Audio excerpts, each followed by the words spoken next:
Akun Pro Indonesia menyediakan sebanyak 1.200 tiket untuk penonton yang ingin menyaksikan penampilan Club Project di Gerawangsa pada tanggal 4 Oktober tahun 2025.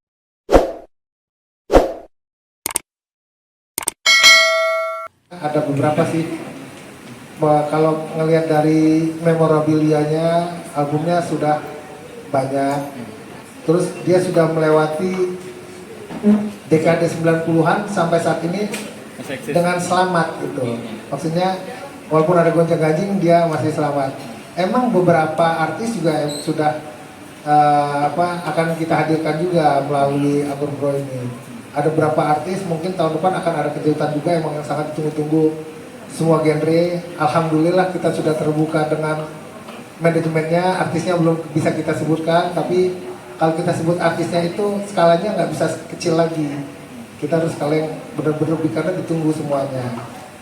Kita emang ngeliat Club Project ini salah satunya juga dari segmentasi pasarnya. Emang pasar kita kan dari anak 90-an milenial gitu. Nanti kalau untuk Gen Z-nya mungkin ada kejutan juga tambahan dari line up-nya yang belum bisa kita sebutin, itu gitu aja pendampingnya gitu. Kalau kemarin